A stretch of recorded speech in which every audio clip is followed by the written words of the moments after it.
What's up guys, Jay here from SuperStack, and as you've probably seen on Twitter over the last day or so, and with the return of the Premier League, SportStack is back, and with quite a big bang, as if we do say so ourselves. We want to run through some of the new features and any initial observations we've got, obviously bearing in mind that we haven't yet had a chance to use them live during a match.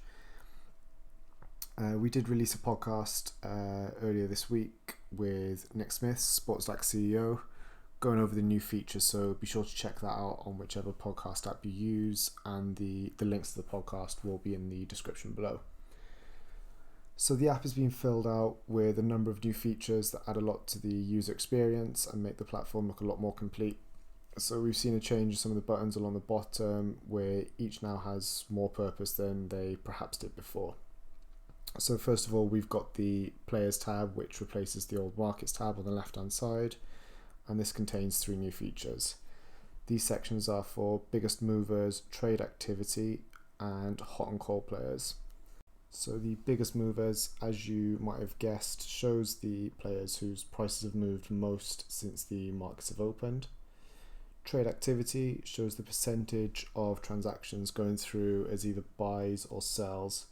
So you'd probably expect to see some correspondence between the biggest movers and the trade activity sections.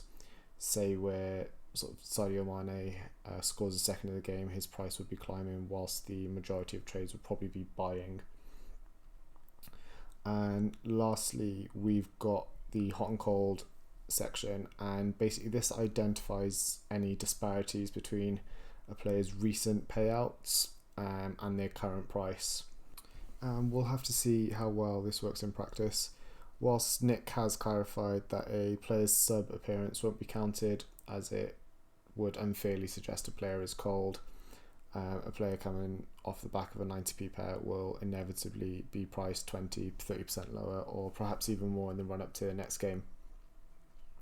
So moving now on to the Matches tab, which has replaced the Search tab from the previous version of the app. We can see far more clearly which games are upcoming, in play, completed, and the sort of most significant section here is the new launch schedule.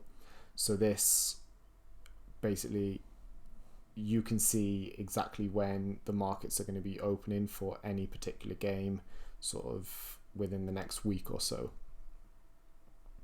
Then skipping across to the Folio tab, there's a couple of changes here that users will be pleased to see. From the Folio tab itself, we can now see the live payouts of all the players when games are in play, so there won't be any need for jumping in and out of player pages. Obviously you can't see it yet because we're recording this before a live game has actually sort of happened. With that said though, the player tiles themselves have had a bit of an overhaul. We can now clearly see that the number of shares held at the top and the net value of the position. We can also see the sort of overall profit and loss on that player just next to that. The biggest addition on this tile though by far is the trade out button. So this will make trading out far easier than it ever was before. Some of you who may have listened to one or two of the podcasts will know that Dave has got this wrong on possibly more than one occasion, but he's only admitted once at the moment. So all you've got to do is 2 taps of the trade out button and you're done. Like that's you traded out, job done. One thing though to be aware of for you big dog traders, as it is, if you have more shares than are actually available to trade out at the best price, hitting the trade out button will take as many shares as are available at the next price. So say for example you've got 500 shares but only 400 available at the next best price, hitting trade out twice will trade out those 400, but you'll have to go through that process again to trade out the next or the last 100. And to improve the user experience, SportStack have also been able to announce greater liquidity offered by the platform's liquidity providers.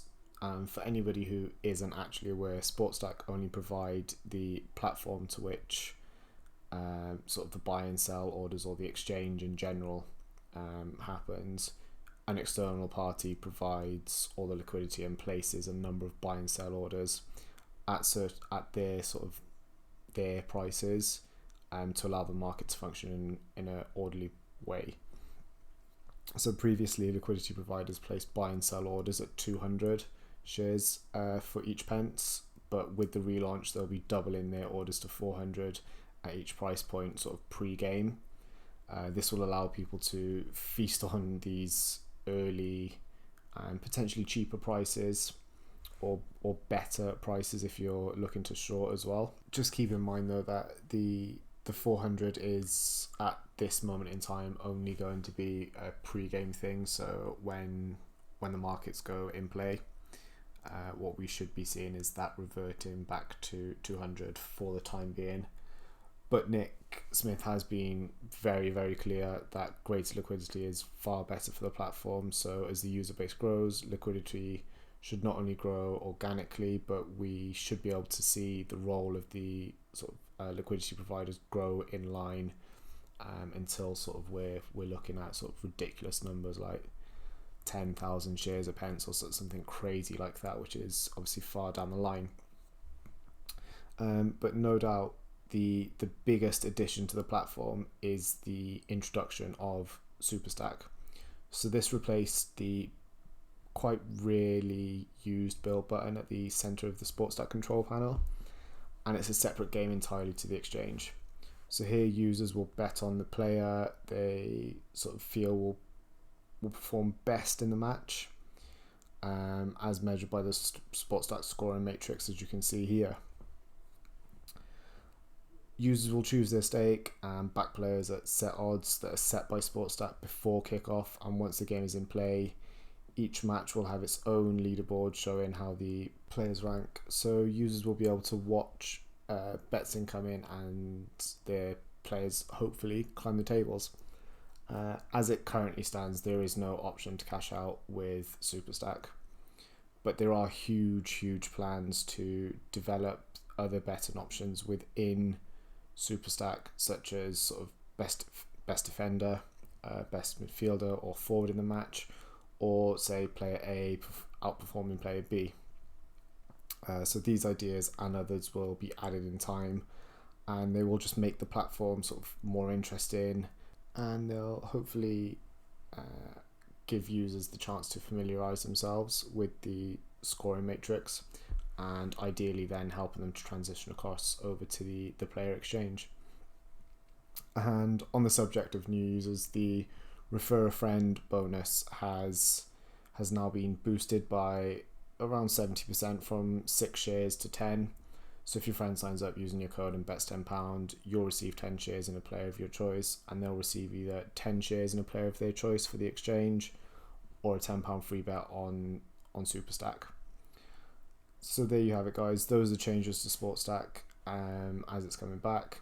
We now have the Premier League football less than a week away, and it's pretty fair to say that we're excited to get stuck in, and we hope you guys are too. If you guys have got any feedback or ideas for new content, new videos, get in touch. And as always, we're on Twitter as @AlphaStack Group. Don't forget to like, subscribe, and hit our referral link for up to £20 free SuperStack credits or 20 free shares in the exchange if you aren't on the platform already. Take care, guys, and stay tuned for another AlphaStack video.